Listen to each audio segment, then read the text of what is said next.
राष्ट्रवादीचे प्रदेशाध्यक्ष सुनील तटकरे यांचा नागरी सत्कार सोहळा रायगडच्या कर्जतमध्ये संपन्न झालाय। हा सोहळा फक्त सत्कार सोहळा नव्हता तर मोठे शक्ती प्रदर्शन पाहावयास मिळाले। हजारो कार्यकर्त्यांना या सोहळ्याला राष्ट्रवादीचे राष्ट्रीय कार्याध्यक्ष प्रफुल्ल पटेल, माजी मंत्री धनंजय मुंडे, आमदार सुनील शेळके, मंत्री आदित्य तटकरे यांच्यासह रायगडातील राष्ट्रवादीचे तमाम नेते उपस्थित होते। रायगडात राष्ट्रवादी आणि शिवसेनेत मोठा संघर्ष आपणास पाहावयास मिळत आहे।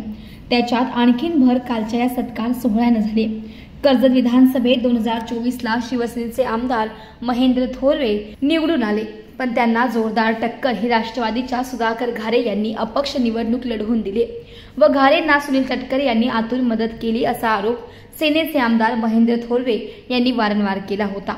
म्हणून पराभव नंतर खचून न जाता सुधाकर घारे पुन्हा राष्ट्रवादीत प्रवेश करून कामाला लागले। हा नागरी सत्कार सोहळा करीत शिवसेनेला शह देण्याच्या उद्देशाने हे मोठे शक्ती प्रदर्शन पाहायला मिळाले। या सोहळ्यादरम्यान शिंदेच्या शिवसेनेचे मावळ लोकसभा सहसंपर्क प्रमुख सुनील पाटील यांना राष्ट्रवादीत प्रवेश करून घेऊन सुधाकर घारे यांनी शिवसेनेला धक्काच दिलाय, तर भाजपच्या महिला जिल्हा उपाध्यक्ष असलेल्या अश्विनी पाटील यांनाही राष्ट्रवादीत घेण्यात ते यशस्वी ठरले। या सोहळ्याला हजारो कार्यकर्त्यांचा प्रतिसाद आणि पक्षप्रवेशाने पक्षाची वाढलेली ताकद पाहता सुधाकर घारे यांची कर्जत मतदारसंघात मोठी ताकद असल्याचं पाहायला मिळालं। राष्ट्रीय कार्याध्यक्ष प्रफुल्ल पटेल यांनी सुधाकर घारे यांना आगामी निवडणुकात तुमच्या मनाप्रमाणे लढा आणि जिंका असा सल्ला देत इतर महाराष्ट्रात युती धर्म पाळू पण कर्जतमध्ये नाही असे एकंदरीत शब्द दिलाय।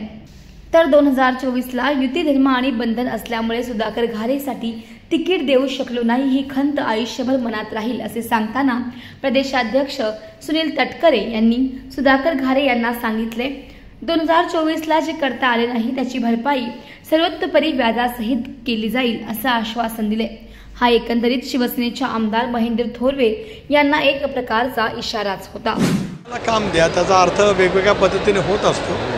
योग्य वेळेला या संदर्भातला निर्णय कारण त्यांनी राजीनामा दिला, काही कारणाच्यामुळे न्यायालयीन प्रक्रिया चौकशीची सुरू आहे, त्या संदर्भातला निर्णय पक्षश्रेष्ठी आणि युतीचे नेते मुख्यमंत्री अजितदादा एकत्रितपणे बसून घेतील। सर उद्या पण कर्जत खालापूरकरांनी साथ घातली आणि सुनील तटकरे आला नाही असं कधी आयुष्यामध्ये घडलं नाही। घडलं फक्त एकदा 2024च्या विधानसभेच्या निवडणुकीमध्ये, कारण प्रदेश राष्ट्रवादी काँग्रेस पक्षाचा अध्यक्ष म्हणून माझ्यावरती असलेल्या राजकीय मर्यादा महाराष्ट्रामध्ये पुन्हा एकदा महायुती प्रचंड मताधिक्याने निवडून यावी यासाठी अनेक वेळेला त्याग करावा लागत असतो, पण तो त्याग तुमच्या रूपानेच मला करावा लागला ही शल्य माझ्या मनामध्ये आयुष्यामध्ये अडकत राहील। आज या कार्यक्रमाच्या निमित्ताने मी आश्वस्त करतो की त्या कालावधीमध्ये जे काही करता आलं नसेल त्याची व्याजासह भरपाई पुढच्या कालावधीमध्ये केली जाईल, तेवढंच आपल्या कार्यक्रमाच्या निमित्ताने सांगतो।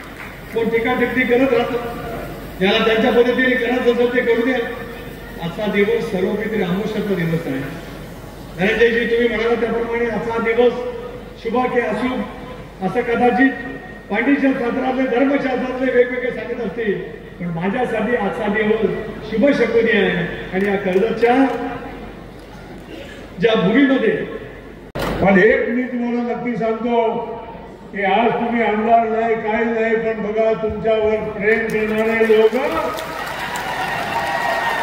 आम्ही पाहतो ना, आम्ही पण समजतो, आम्ही अनेक वेळा आम्ही पण आमच्या भागाच्या प्रतिनिधित्व करत आलेलो आहोत। म्हणून ही जे जनता आलेली आहे तटकरे साहेबांच्यावर प्रेम तर आहे, त्यांच्या सन्मानासाठी आलेलं आहे, पण मुख्य तुमच्यासाठी तुमच्या मान ठेवण्यासाठी ही सगळी जनता इथे उपस्थित आहे।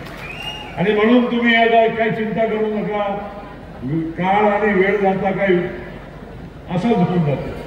3-4 वर्ष असा देखते देखते 29 येऊन जाईल, तुम्ही या भागाचा प्रतिनिधित्व केल्याशिवाय राहणार नाही याची जबाबदारी आम्ही केली होईल। का नाही होणार?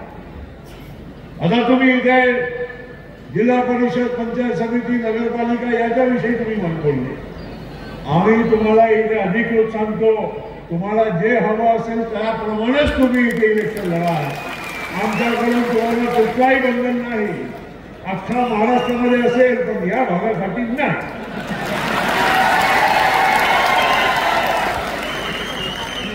काहीतरी आता एवढं आम्हाला बोलवलं, तुम्हा सगळ्यांना बोलवलं, त्यांनी त्यांची इच्छा व्यक्त केली.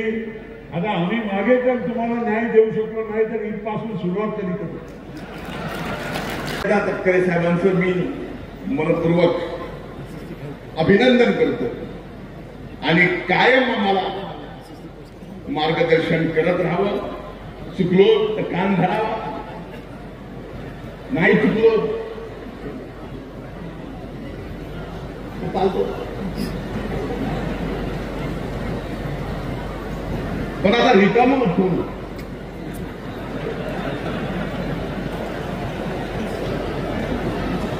जबाबदाऱ्या कसं हीच विनंती करतो. आज तटकरे साहेबांना आपल्या सर्वांच्या वतीनं पुन्हा एकदा त्यांचं अभिनंदन करतो. थांबतो. जय हिंद, जय महाराष्ट्र, जय राष्ट्र.